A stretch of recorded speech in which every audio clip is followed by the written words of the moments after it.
บ่ฮื้อเสียอันเวลาขอเชิญฟังไปก่อนละนายเฮย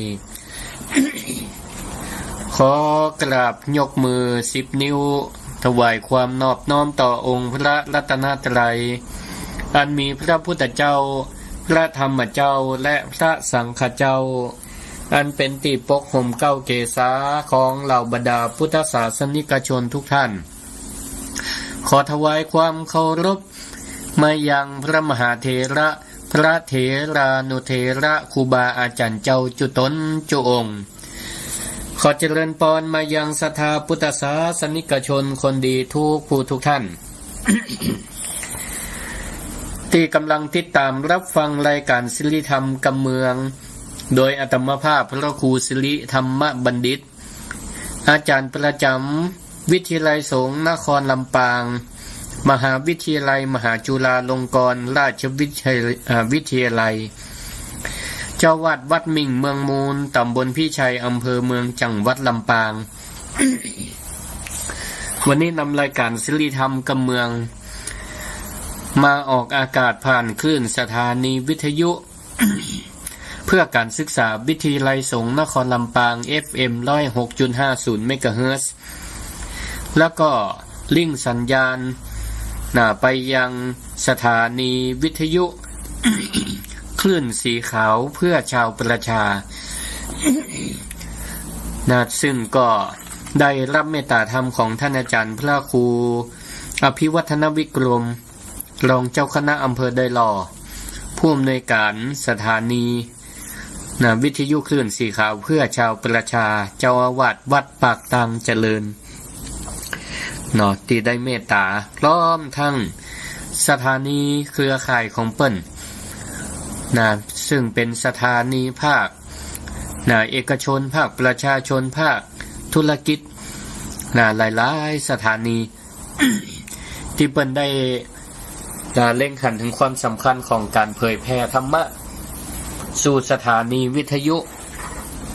ไปยังสถาท่านผู้ฟังที่ฟังคลื่นสถานีวิทยุของเปิ้นก็เลยปันเวลาฮือกับตังพระสงฆ์องค์เจ้าครูบาอาจารย์พระนักเผยแพร่ได้นำธรรมะสไตล์ของแต่ละรูปแต่ละตนแต่ละองค์แต่ทั้งนี้ก็อ้างอิงเอาหลักธรรมคำสอนของพระพุทธเจ้าเฮามา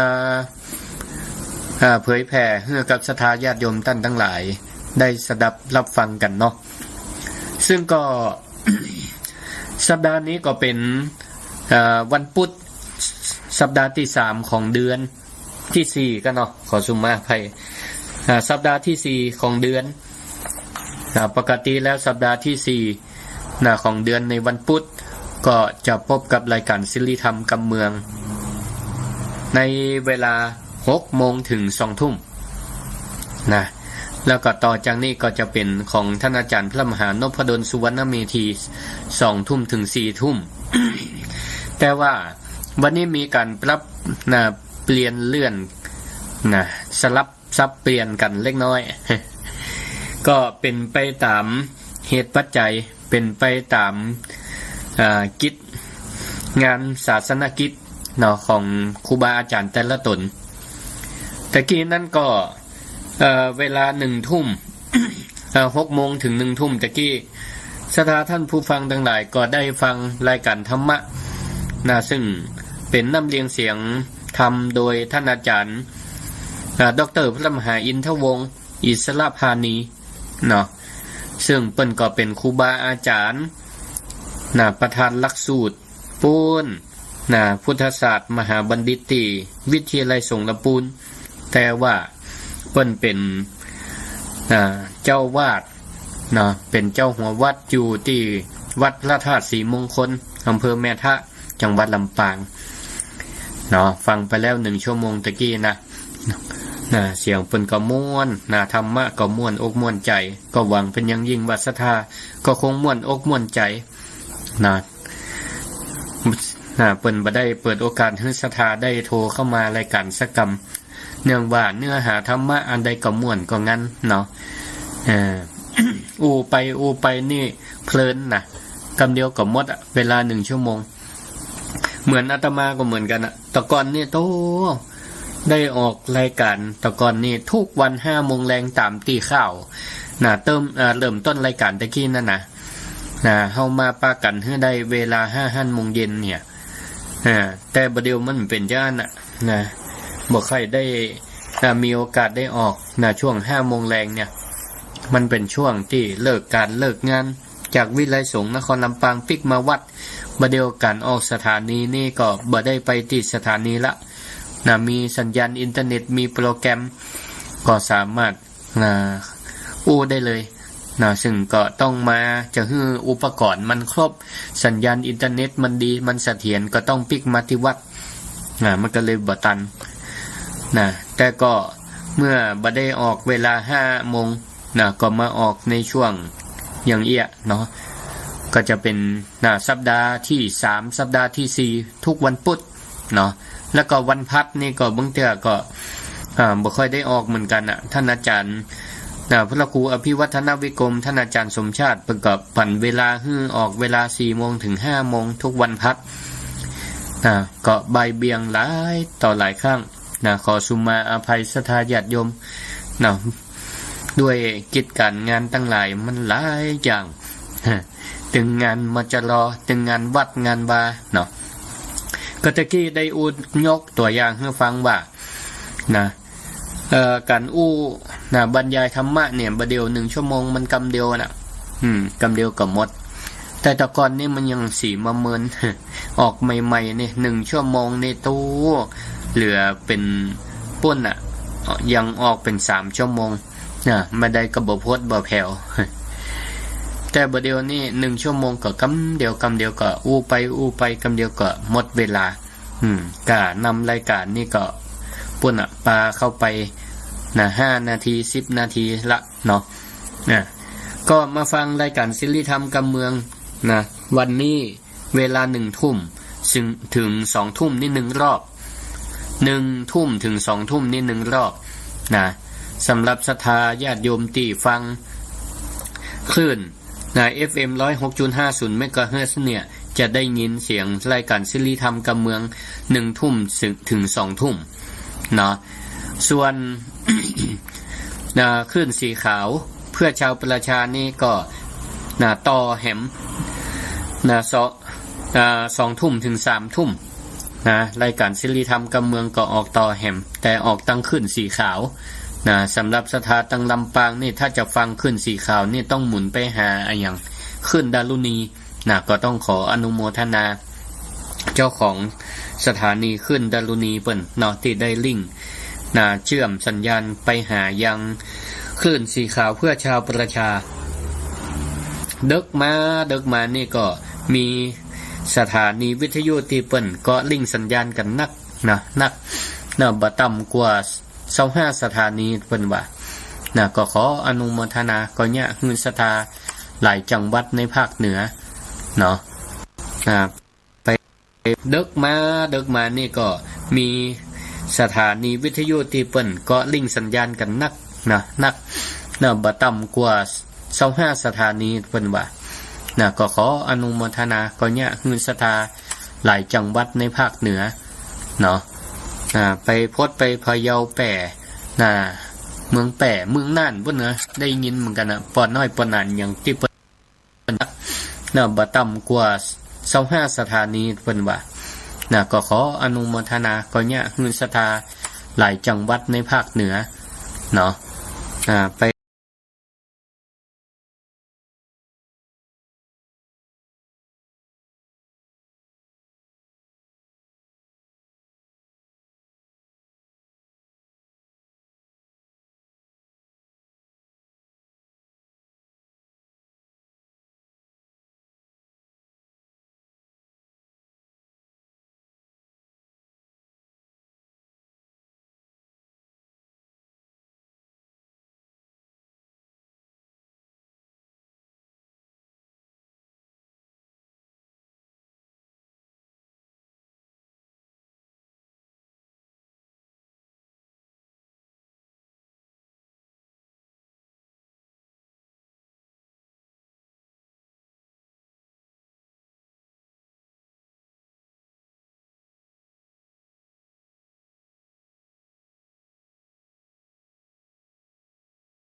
ดีกะ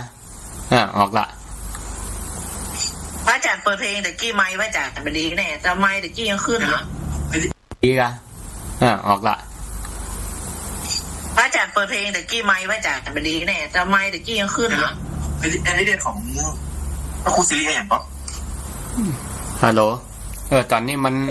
มันขึ้นออนแอร์ละออกฮะไงจะได้ฮัลโหล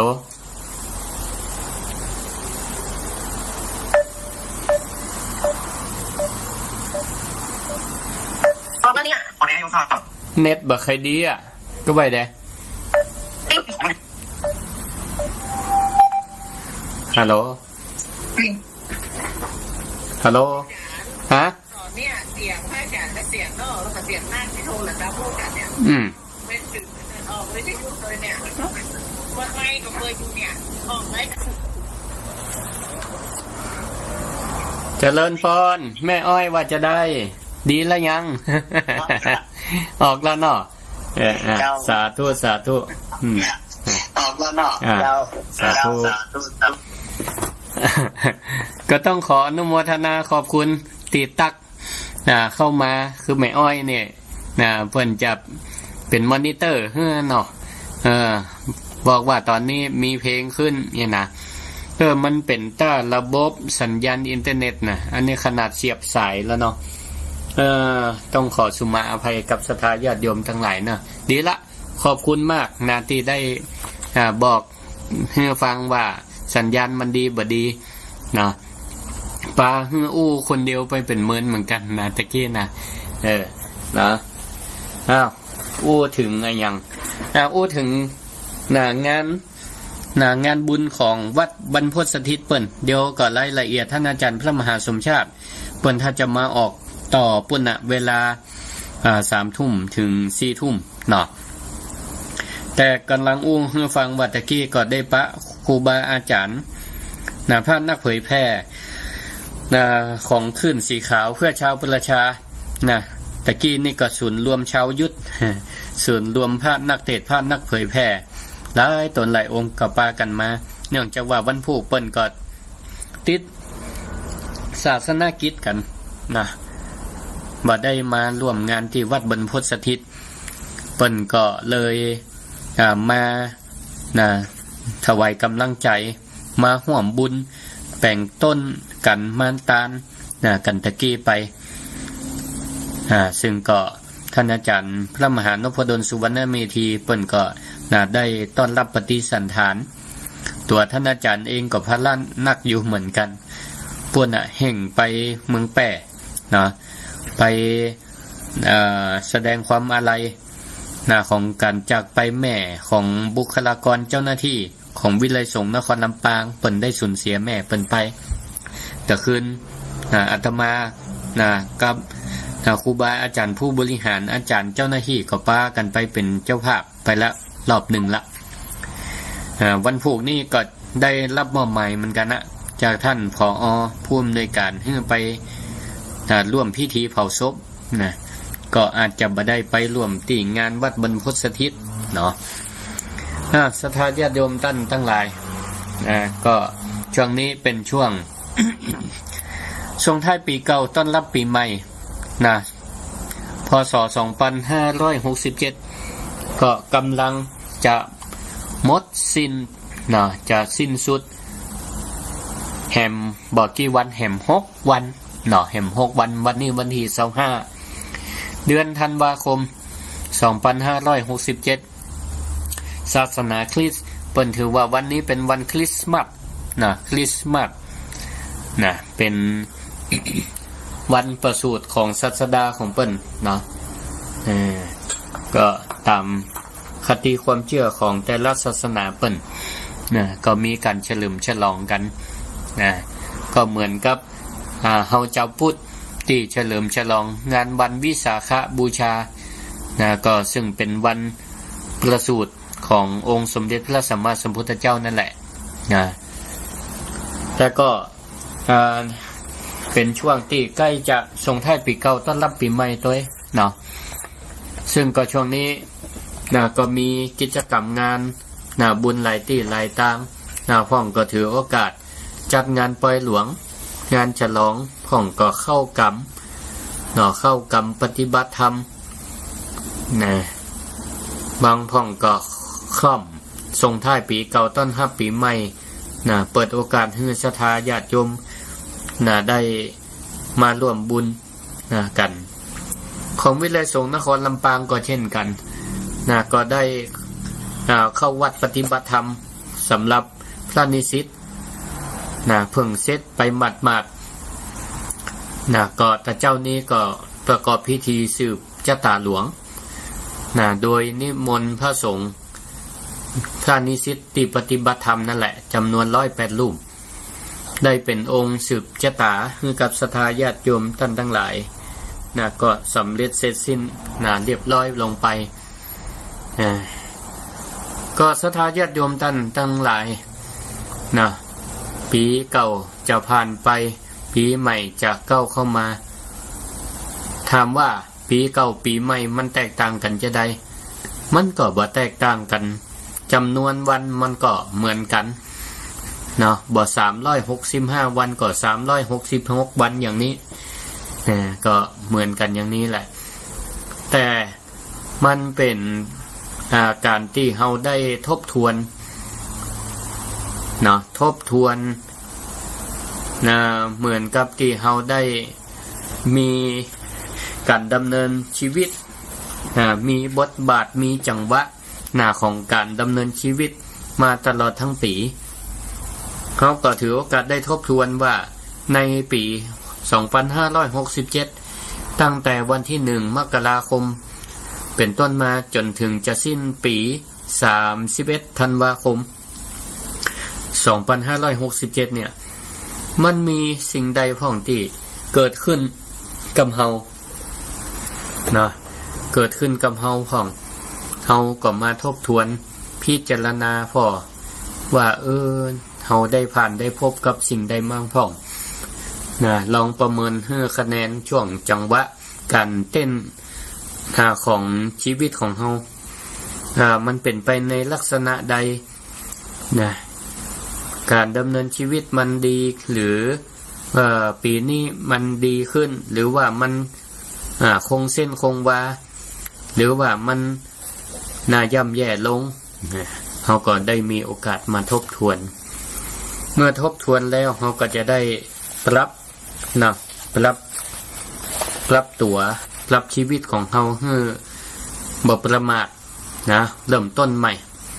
เพราะว่าสิ่งที่มันผ่านมาแล้วบ่ว่ามันจะเป็นสิ่งที่มันประสบความสำเร็จหรือว่ามันเป็นความล้มเหลวที่มันเป็นความดีก็ตามบ่ดีก็ตามแก้ไขบ่ได้ละเปิ้นก็เลยให้เฮาได้มาทบทวนมาให้คะแนนชีวิตของเฮาในปี67ผ่านมาเมื่อให้คะแนนแล้วประเมินแล้วเฮาก็ตั้งต้นใหม่ปี2568เขาก็ถือโอกาสได้พัฒนาใหม่อย่างที่มันดีแล้วเปิ้นว่าอนุรักษสัมปทาถึงพร้อมด้วยการรักษาคุณงามความดีนั่นเอาไว้เพื่อมันคงทนถาวรต่อไปคุณงามความดีจะไปเพื่อมันสูญหายอย่างที่เฮา ได้ทำมาไว้ดีแล้วทำมาไว้ดีแล้วความดีทั้งหลายทำความดีไว้กับคนรอบข้างพ่อกับแม่สามีภรรยาลูกเต้าก็เปื่อนก็ฝูงอันใดมีดีอยู่แล้วเขาก็รักษาเอาไว้ส่วนอันใดที่ยังไม่ได้ทำก็ทำให้มันเจริญขึ้นภาวนาทำให้มันดีขึ้นยิ่งขึ้นไปแต่ถ้าอันใดที่มันรู้สึกว่าที่ผ่านมานี้เฮารู้สึกประเมินแล้วว่ามันก็เป็นสิ่งที่มันบ่น่าทำเลยเฮียมันแก้ไขบ่ได้แต่เฮาก็สามารถรับได้ในอนาคตในอนาคตก็คือปหานะละทิ้งไปละทิ้งไป อย่างนี้แหละศรัทธาท่านสาธุชนทั้งหลายก็ ธรรมะของพระพุทธเจ้าที่จะเอามานำเสนอในวันนี้เป็นห้องว่าธรรมะที่จะทำให้เกิดความงอกงามไพบูรย์ในพระพุทธศาสนาอย่างต่อเนื่องยาวนานเหมือนกับรถตีล้อมันดีอยู่ตีรถตีล้อมันยังดีอยู่ถ้ารถมีล้อนี่สดาญาติโยมทั้งหลายจะจักจะลากจะจุงจะขับจะขี่ไปทางใดก็ได้มันก็สามารถนำปลาตัวรถนำปลาเฮาตีอยู่ในรถไปสู่จุดหมายปลายทางได้แต่ถ้ารถนั้นบ่มีล้อหรือล้อบ่ครบยางมันหัวมันแบนยางมันแตกมันฉีกไปไหนบ่ได้ล่ะไปไหนบ่ได้ก็เปรียบเหมือนชีวิตของคนเฮาก็เหมือนกันถ้าบ่มีธรรมะประจำมันก็บ่สามารถไปสู่จุดหมายปลายทางได้ชีวิตก็อาจจะลุ่มๆดอนๆบ่เกิดความราบรื่นได้พระพุทธเจ้าก็ได้ตรัสแนะนำธรรมะคือจักสี่จักสี่เพิ่นได้แนะนำมาไว้ว่าอย่าให้ชีวิตมีความเจริญงอกงามเจริญก้าวหน้ามีธรรมะอยู่สี่ข้อ เปรียบเหมือนวงล้อวงล้อตั้งสี่มีอันยังพ่องเบื้องต้นธรรมะ สี่ประการที่ว่าวงล้อหรือว่าจักเนี่ยหรือจักธรรมก็หมายถึงธรรมะที่เป็นเหมือนวงล้อตั้งสี่ของรถจะขาดไปล้อใดล้อหนึ่งก็บ่ได้รถก็บ่สามารถเคลื่อนค่ายเดินทางไปได้จะเรือ3ไปได้ก็บ่ได้ ทำให้การทรงตัวก็ไปได้ลำบากจักธรรม4นี้จือว่าเป็นอุปการะพอช่วยให้ปาคนผู้ปฏิบัตินำไปสู่ความเจริญยิ่งขึ้นไปเหมือนกับล้อรถทั้ง4 ที่สามารถพานำผู้โดยสารไปสู่จุดหมายปลายทางนั้นได้อย่างตะวาแม่แรงก็ที่ปฏิบัติธรรมพอดีลูกศิษย์เปิ้นก็เอารถไปส่งนิสิตไปขนของไปขนของที่นี่ก็กำลังจะกลับรถถอยหลังกลับรถที่นี่ก็ไปเยี่ยมใส่ห้องห้องน้ำห้องล้างระบายน้ำที่เปิ้นแปลงตะแกรงเล็กเอาไว้เนี่ยสถานนึกภาพเอาก็ห้องน้ำเปิ้นจะแปลงตะแกรงเล็กเอาตึดวางตรงบนถนนกับห้องน้ำนั้นมันเสมอกันรถก็สามารถเยี่ยมได้ แต่เผอิญว่าล้อ ขวาตั้งหน้าก็ไปเยี่ยมใส่ติดตะแกรงเล็กหั่นอาจจะด้วยช่างกำลังแปลงไม้เชื่อมตะแกรงเล็กบดีพอล้อไปเยี่ยมก็ปรากฏว่าล้อนี่ลมลงไปในห้องน้ำล้างน้ำแค่ล้อเดียวบ่ได้ศรัทธาญาติโยมทั้งหลายก็ส่งผลให้3ล้อนี่ที่เหลือบ่สามารถไปทางใดได้เลยจะเดินหน้าก็เดินบ่ได้เพราะมันล้อ1มันก็ลงห้องไปละถอยก็ถอยบ่ได้เพราะบ่มีแฮงบ่มีแฮงล้อบ่หมุนละเครื่องดับไปเลยไปไหนบ่ได้จอดแจ่อยู่ที่เก่าก็ต้องเอารถรถลากรถยกมานี่อันนี้ฉันใดศรัทธาญาติโยมท่านสาธุชนทั้งหลายชีวิตของเฮาก็เหมือนกันพระพุทธเจ้าได้แนะนำลอด4ว่าเวลาเฮาจะ นำพาชีวิตของเฮาให้มันเดินทางไปสู่จุดหมายปลายทางก็ต้องมีรถมีล้อทั้ง4มีรถพอต้องมีอาศัยล้อทั้ง4แล้วล้อทั้ง4ก็ต้องขับเคลื่อนไปด้วยกันถึงจะนำพาผู้โดยสารไปสู่จุดหมายปลายทางได้ถ้าบุคคลใดผู้หวังความเจริญก็ควรน้อมนำเอาจักธรรม4ประการล้อทั้ง4เนี่ยไปประพฤติปฏิบัติในชีวิตประจำวันได้วันนี้ก็เลยจะนำเสนอจักหรือล้อทั้ง4เพื่อให้กับศรัทธาได้เอาไปคิดพิจารณาประยุกต์ใช้ในช่วงโอกาสวันขึ้นปีใหม่เริ่มต้นสิ่งใหม่ๆเริ่มต้นชีวิตใหม่คำว่าเริ่มต้นชีวิตใหม่ก็คือตัวเดิมเนี่ยแหละเนาะเฮาได้อาศัยสังขารร่างกายตัวนี้ตัวเดิมแต่ว่าจิตของเฮานั่นก็ขอสามารถปรับจิตเพื่อเป็นไปตามหลักธรรมจักธรรม4ข้อก็จะนำพาให้ชีวิตของเฮานั้นไปสู่เป้าหมายปลายทางมีความเจริญงอกงามในชีวิตได้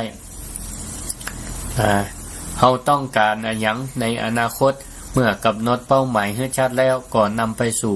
เป้าหมายปลายทางด้วยธรรมะ4ข้อมีอะไรหยังพ้องศรัทธาญาติโยมทั้งหลาย1เปิ้นว่าปฏิรูปเทสวาสะหรือปฏิรูปประเทศปฏิรูปประเทศอันที่2สัพพุริสูปัสสยะข้อที่3อัตตสัมมาปณิธิข้อที่4ปุเพกตปุญญาตาก็จะได้อธิบายเป็นข้อไปให้ศรัทธาญาติโยมทั้งหลายได้ฟัง 1ปฏิรูปประเทศปฏิรูปประเทศนี่ก็คือการอยู่ในประเทศที่สมควรอยู่ในประเทศก็แปลว่าที่สถานที่ที่อยู่อาศัยอยู่ในสถานที่ที่อันสมควรเหมาะสมคือจะสามารถส่งเสริมให้บรรลุถึงเป้าหมายที่วางไว้ได้เหมือนเฮาท่านทั้งหลายจะไปอยู่สถานที่ใดก็เลือกที่เมื่อมันดีที่มันเหมาะสมกับตัวเฮาตัวอย่างเฮาท่านทั้งหลายแต่ละท่านแต่ละคนก็มีความต้องการอยากให้ชีวิตเป็นอะไรหยังอยากประกอบอาชีพอะไรหยังก็ไปอยู่ในสถานที่ที่มันเหมาะสมถ้าเป็นตู้เป็นพระเปิ้นไข่เฮียนบาลีอยากเป็นมหาปรริญญาเปิ้นก็ไปเฮียนสำนักบาลียังเหมือนอาตมาตอบเป็นสมัยเป็นเน้นเป็นละอ่อนหลวงพ่อพระครูอุดมศิริทัตน์ครูบาอาจารย์ประกาศถามว่าถ้าได้บวชแล้วจะเฮียนหยังใครเฮียนน่ะหยังพอดีก็ได้หันบุคคลต้นแบบปัจจุบันครูบาอาจารย์ท่านนี้ประกาศยังอยู่มีหน้าที่การงานสูงก็คือท่านอาจารย์เจ้าคุณพระปิฎกเมธีท่านอาจารย์พระมหาทองดีปัญญาวชิโรปรริญญาธรรม9ประโยคเป็นปรริญญาธรรม9ประโยครูปแรกของจังหวัดลำปางยังอยู่มีหน้าที่การงานสูงก็คือท่านอาจารย์เจ้าคุณพระปิฎกเมธีท่านอาจารย์พระมหาทองดีปัญญาวชิโรปรริญญาธรรม9ประโยคเป็นปรริญญาธรรม9ประโยครูปแรกของจังหวัดลำปางบ้านเกิดอยู่ที่บ้านตาดส้มปล่อยเนี่ยบ้านเดียวบ้านเกิดเมืองนอนเดียวกับอาตมา ก็เนี่ยได้นับถือครูบาอาจารย์ตัวนี้เป็นแบบอย่างก็ใครเป็นปรริญญาธรรม9ประโยครูปแรกของจังหวัดลำปางบ้านเกิดอยู่ที่บ้านตาดส้มปล่อยเนี่ยบ้านเดียวบ้านเกิดเมืองนอนเดียวกับอาตมา ก็เนี่ยได้นับถือครูบาอาจารย์ตัวนี้เป็นแบบอย่างก็ใครเป็นอย่างเปิ้นห้องว่ามาบ้านมาจองเปิ้นห้องท่านมาหาก็คือดีแล้วในความคิดของความ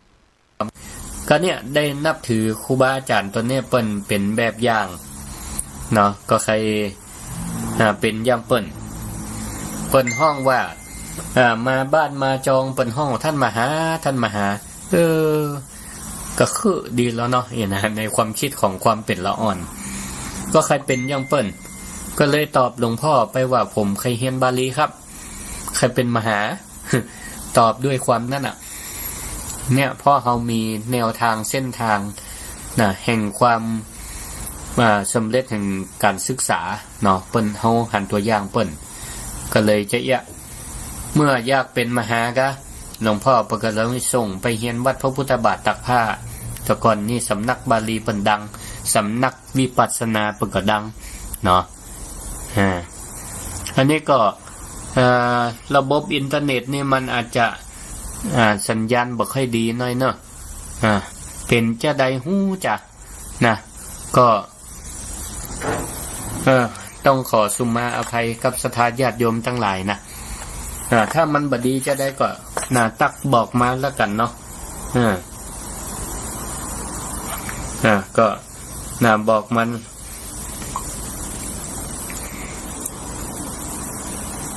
ก็บอกมาได้เนอะอันตมาอู้ไปกันละแวงไปเหมือนกันนะว่าสัญญาณมันดีก็บ่ดีหลวงพ่อประกาศแล้วส่งไปเห็นวัดพบอันนี้มันบอกลบคลิมเซนดิ้งนี่นะศรัทธาก็บอกแล้วกันเนาะบางทียากเฮือละแวงแล้วก็การอู้ก็บ่เป็นปฏิปต่อขอสุมาอภัยก็กำเดียวเขาก็จะได้มาอู้กันแหมรอบนึงนะอย่างข้อแรกเนี่ยการที่จะนำชีวิตของเฮาให้เกิดความเจริญรุ่งเรืองก้าวหน้าอันดับแรกศรัทธาญาติโยมทั้งหลายอยู่ในประเทศอันสมควรอยู่ในพื้นที่ที่มันเหมาะสมควรและก็จะพาให้เฮานั้นไปสู่ความเจริญก้าวหน้าได้เหมือนกับหลวงพ่อเปิ้นกับป้าอาตมาภาพเนี่ยไปเรียนบาลีใครเป็นมหาก็ต้องไปอยู่สำนักบาลีที่วัดพระพุทธบาทตักผ้าจังหวัดลำพูนสมัยนั้นเนาะไปเรียนเมื่อปี36อย่างเนี้ยเปิ้นว่าถ้าอยากเป็นมหาปรริญญาก็ต้องไปเรียนสำนักบาลีอยากได้ปริญญาตรีก็ต้องไปเรียนวิไลสงฆ์เจริญพรดับไปแหมละก้าบัดับเจ้าบัดับเนาะชัดเจนดีขอบคุณ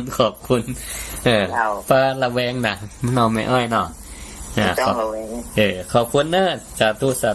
ครับเป็นว่าสัญญาณชัดเจนดีพ่อสมควรรับไปแหมละก้าบัดับเจ้า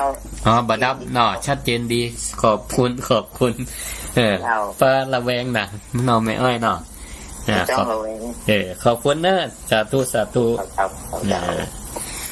เป็นว่าสัญญาณชัดเจนดีพ่อสมควรรับไปแหมละก้าบัดับเจ้าบัดับเนาะชัดเจนดีขอบคุณป้าละแวงน่ะเนาะไม่อ้อยเนาะขอบคุณนะสาธุครับเป็นว่าสัญญาณชัดเจนดีพ่อสมควรแม่จะไปมันผูกเนอะสาธุเนอะสาธุเจริญพรเจริญพรสาธุเนาะก็วันผูกปะกันปะกันว่าเปิ้นประจะปะกันที่วัดบรรพตสถิตนะศรัทธาญาติโยมท่านสาธุชนทั้งหลายนะก็เดี๋ยวเช็คสัญญาณก่อนศรัทธาญาติโยมทั้งหลายใครจะเช็คสัญญาณก็โทรเข้ามาได้064 949 5999รายการศิริธรรมกับเมืองชั่วโมงแรกนี่ก็กระท่อนกระแท่นน้อยนะมันอินเทอร์เน็ตในหมู่ห้องเป็นอย่างช่วงนี้นี่นะบึดดีบึดบดีจะเป็นตาสายก็จะได้เนาะไปใกล้มันเมื่อเคยได้ต่อใดเนาะนะก็โทรแนะนำรายการเข้ามาเนาะ064 949 5999เจริญพรยายพรสัญญาณดีก่อดีอ่ะชัดเจนเนาะดีละอู้ไปมันอันอย่างก็เขาว่าคลื่นมันใครหาย ดีแล้วเนาะ เจ้าดีอ่ะ สาธุขอบคุณตะกี้ก็ป้าอาจารย์วิสุวัตรเหรอไปที่ป้ากันที่วัดบรรพตสถิตสาธุเนอะยายพรเนอะยายพรถ้าจะงงนะตะกี้กับป้าอาจารย์วิสุวัตรนะผู้อำนวยการสถานีขึ้นวัดไฟหินนะก็ต้องขอกราบขอบพระคุณในเมตตาเนาะเจริญพรฮัลโหลแต่เจ้าชัดเจนจะดีมะน้องเจ้าชัดเจนดีเนาะกว่ามันอันตัดเป็นเพลงไปบัตัดก็เนาะบัตัดเจ้าดีละชัดเจนดีสาธุเดี๋ยวฟังกันต่อแฮม2 ทุ่มเจริญพรเจริญพรบริษัทเจ้าอาจารย์เจ้าแม่ยังก็ที่เวียงปะเป้าเจ้าเวียงปะเป้าแหละขึ้นอันอย่างแม่ขจารย์กะขึ้นอย่างเจ้าแม่ขจารย์เจ้าสาธุชัดเจนดีเนาะก็ค่าหายเป็นเมืองกำเจ้านั่นกะอันมันเป็นตาอินเทอร์เน็ตของพระอาจารย์เนี่ยมันบ่ค่อยดีเดี๋ยวฟังกันต่อเนาะ2 ทุ่มถึง3 ทุ่มเป็นกำลังใจนะขอบคุณหลายๆเนอร์แม่เนอร์เจริญพรสาธุเจ้าเจริญพรฮัลโหลท่านพระครูเจ้าแม่ยังก็แม่อ้อยวังมนวังเหนียวแม่อ้อยวังมนเจ้าตะกี้มันกะรับหายเดี๋ยวนี้ดีแล้วเจ้าดีแล้วเนาะขอบคุณนักดีแล้วเจ้าสาธุเจ้าเจริญพรเจริญพรฮัลโหลเจริญพรแม่ยังแม่ยังก็แม่เลี้ยนแสนต่อแม่เลี้ยนแสนต่อบ้านเมืองเหนือเจ้าชัดเจนดี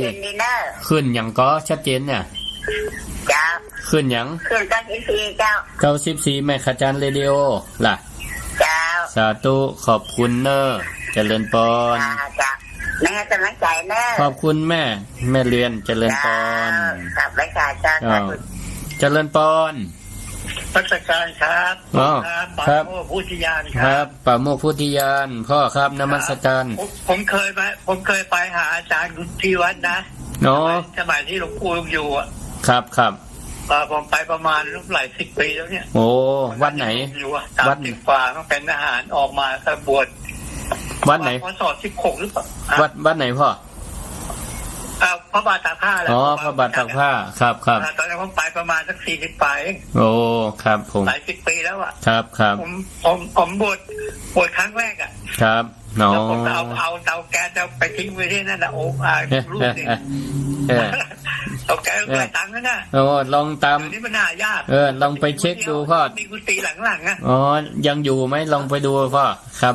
ไม่น่าจะไม่น่าจะมีแล้วนะครับโอ้ตั้ง40 ปีเนี่ย30 40 50แล้วมั้งเนี่ยนึกว่าเขาเก็บไอ้พิพิธภัณฑ์รถไฟสมัยรถไฟมาลงที่เชียงใหม่ครับผมอะไรลงที่อะไรนะที่อะไรที่จังหวัดนครสวรรค์นั่นแหละครับอยู่ภาคกลางครับผมพิษณุโลกไปก่อนมาเวียงนี่ต้องต่อที่พิษณุโลกไงรถไฟดีรถไฟไม่ดีสมัยนั้นนั่งรถไฟแล้ว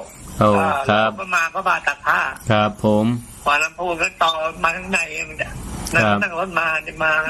เป็นรถ2 กระบะรถรถตู้นะครับจากเข้าลำพูนครับ10 ปีแล้วเนี่ยผมครับผมครับสาธุพ่อครับขอบคุณครับขอบคุณครับเจริญพรแม่แก้วสาธุฟังอยู่เนาะแข็งแรงดีแล้วน่ะฮะแข็งดีแล้วโอ้สุดยอดเก่งมาได้อันไปกินข้าวต้มโดยสกรรมเป็นอันเตะทำ3 ธรรมะกันอย่าทุกปีไอ้มาเล่าให้ฟังเนี่ยยังมาไหนแม่น่ะโอ้อันวันไปบิณฑบาตแห่มสาย1ไปสายได้อันนี้ประจำสาย3ไปสาย3แบ่งกันไปเนาะจ้า แม่ก็กันใจว่ามาให้แม่แซวไปแล้ววันนั้นออกวันเสาร์มั้งจ๊ะวันนั้นออกเล็กแห่งวันเสาร์ออกวิทยุสวทแซวแม่เพ็ญศรีอยู่แฮ่แม่โทรไปถ้าจำตามท่าก้าวเดียวมดใหญ่หมดเวลาเห็นละสาธุจะมันผูกบ้านก็ที่วัดบรรพตก็ว่าก่อนไป8จะไปงานใจแห่กรรมหนึ่งแต่กี้ก็ไปมาละกี้ไปมาแล้วกันกำลังป้ากันเนาะกี้กับป้าแม่บัวไข่ฮะน่ะเลี้ยงก๋วยเตี๋ยวฮะน่ะถามพระอาจารย์เอากระเหลาสักถ้วยบ่อยว่ะได้กับเกาเหลาอันนั้นก็ลูกจิ้นไปกินได้อย่างนี้เนาะสาธุนะเจริญพรขอบคุณเจริญพรพระสาเจ้าท่านพ่อครูแม่ฟังอยู่เนอะแม่ยังก็แม่น้อยวันไหลนะน้อยไหลนะน้อยสาธุเจ้าผูกไปชัดเจนดีเนาะคืน106เขาเนี่ยเนาะสาธุผูกก็ไปห่วมงานวัดบรรพตบนก้าไม่ไปเจ้าเป็นอย่างทรงใจเจ้าสาธุเจริญพรเนอะขอบคุณเจ้าแม่เจริญพรแม่น้อยแม่ตาเจ้าตะกี้อันโมจังใหม่ปัญถามหาแม่น้อยอยู่โลกแม่น้อยถ้าโทษก็เลยว่าโอ้วันผูกวันนั้นเกมเพิ่นพักวันนี้วัดแหละแม่น่ะเกมเพิ่นยังตักหมูแม่ตักแม่บัวไข่เหรอตักแม่บัวไข่เป็นแม่น้อยแม่อู้กันแต่เจ้าเพิ่นมาวันนี้อันได้ปากกันน้อยนะแม่วันนี้แน่แม่ก็ว่าแล้ววันพรุ่งนี้แม่ยังมีปัญหานี่บ่มีรถจะไปไหมบ่ฮู้นี่อันแฮมเมอร์ง่ายได้นะวันไผ่ตำหั่นกะแม่นั่นไปไหนแม่วันนี้อันนั้นปวดกันอยู่บ้านเพิ่นพูนกะนวัดนั่นกูจะไปไหนจวนกันไปเมียกะบ่เดียวเพิ่นตีแม่ออกแล้วเห็นแน่อยู่คนละตีไปยากไม่ยากล่ะวันเดียวนี่พ่อยังมันในคำมีก็ว่าจะไปก็หายแซ่บมาไปก็ว่าพันวันเอาเดี๋ยวทำแม่นอันเทวดาดลจิตดลใจมาหาคนอาสาไปส่งหมู่เนาะก็ว่านั่นแหละอันนี้บ่เกิกไปแปะก็จะไปอันนี้อยู่แวะฮับอยู่จะไปแปะไปงานศพแปะผอเปิ้นมอบหมายอันไปเผาศพแม่เจ้าหน้าที่เปิ้นเนอะจ้ะท่านพระครูอันจำปล่อยไปก็จ้ะป่นอยู่อีสานป่ะน่ะพ่อแกไปไม่ได้ไป 2-3 วันแล้วเหรอไปไปพระธาตุพนมป่ะล่ะเป็นว่าอันบ่สถานลูกเขาสบายอย่างดีกะเป็นยังสบายดีเดี๋ยวเดือนหน้ามกราเพิ่นจะมีปอยหลวงลูกจะมีงานฉลองวิหารป่ะน่ะเนาะแม่ก็จะไปกันไม่ว่าไงเนาะสาธุจ้าเจริญพรจ้าโทษไม่มันมีกับแม่คนเดียวนี่เฮ้มันพี่ไอ้เป็นยังนั่นน่ะสาธุจะได้กันนี่เนอะจะสาธุเนอะเป็นกำลังใจนะขอบคุณเจริญพรเจริญพรจ้าอาจารย์เจ้าแม่ยังแม่เลยอันเสียงอันสันทรายตำบลปะเงี้ยวเจ้าฟัง107เนอะเป็นอาจารย์เจ้าแม่อาจารย์เรดิโอ107ชัดเจนดีชัดเจนดีเจ้าสาธุหลังใจข้าฉันไปเด้อเย็นก็ต้องแม่อาจารย์ต้องอันเวียงปะเป้าเจ้าหนาวเนาะเย็นหนาวเอาแก่งกระด้างไปอุ่นก่อนแก่งกระด้างไปอุ่น หนาวขนาดหนาวเปล่านะลำปางน้ำบ่หนาวแค่เจ้าโอ้สันยงอ่ะน่าจะยังมาป้องกันได้จ้ะหนาวเจ้าสาธุขอบคุณนะแม่เจริญพรเจริญพรเจ้า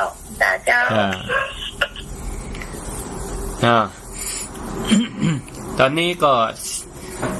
1:55 นาทีเนาะแสดงว่าสัญญาณดีศรัทธาก็โทรเข้ามาเนาะเช็คสัญญาณบอกว่าบ่ต้องกังวลบ่ต้องระแวงเนาะอู้ไปเรื่อยๆอู้ไปเรื่อยๆสัญญาณดีละเนาะเจริญพรเจริญพรอาจารย์ครับป้าดร.บุญยืนเจริญพรครับปรายการของพระอาจารย์อยู่สาธุขอบคุณเนอะครับไปอันหลวงพ่อไปอีสานแล้วกันส่งลูกมาคือพอมาเขาโทรศัพท์บอกเนี่ยบอกหลวงพ่อไปอีสานแหละแม่นละอันจากที่ว่าดึงที่ว่าชอบรัฐทำเข้าประโยชน์คนมันต่อสุปอยแหละครับแม่นแล้วท่านเจ้าคุณทองดีกะเป็นเด็กที่ว่าเป็นเจ้าแล้วเป็นเจ้าคุณแล้วเหรอเดี๋ยวนี้เดี๋ยว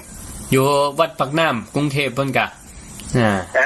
อยู่วัดปากน้ำกรุงเทพเพิ่นเนอะโอ้เพิ่นสอบได้เหมือนน่ะเมื่อปี37เพิ่นล่ะ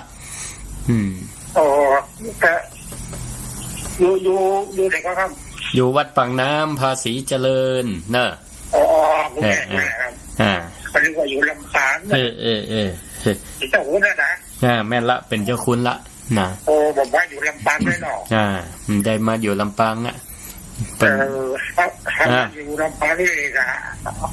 เวลาดีสิ่งเยอะก็ได้แต่ว่าก็ถ้าจะอันน่ะจำเป็นของท่านเป็นเจ้าคุณนี่เป็นจำเป็นนะครับ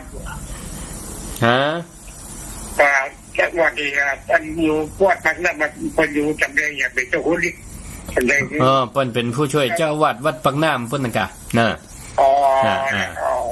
โอเคเนาะเดี๋ยวก่อยต่อรอบ2จะหมดเวลารอบแรกละเนอะสาธุเจริญพรตอนนี้ก็1:57 นาทีเดี๋ยวก็ไผ่ที่ฟังขึ้นสีขาวเพื่อชาวประชาเนอะจะได้ยินรายการศิริธรรมกับเมืองส่วน FM 106.50 เมกะเฮิรตซ์นั่น 20:00 ถึง 4:00 นั่นก็เป็นรายการธรรมะของท่านอาจารย์พระมหาบวรวิทย์รัตนโชโตผู้ช่วยศาสตราจารย์ดร.เปิ้นก็ออกประจำ20:00 ถึง 4:00 กำเดียวไผ่ที่ฟังขึ้นสีขาวเพื่อชาวประชาก็ติดตามรับฟังรายการศิริธรรมกับเมืองต่อในช่วงที่2ตั้งแต่เวลา 20:00 ถึง 3:00 แห่ม1ชั่วโมงเนอะเอาละตอนนี้ก็พักกันก่อนเดี๋ยวเฮาก็มาปะกันใหม่เนอะศรัทธาญาติโยมทั้งหลายปานาติปาตาเวรมณีอทินนาทานาเวรมณี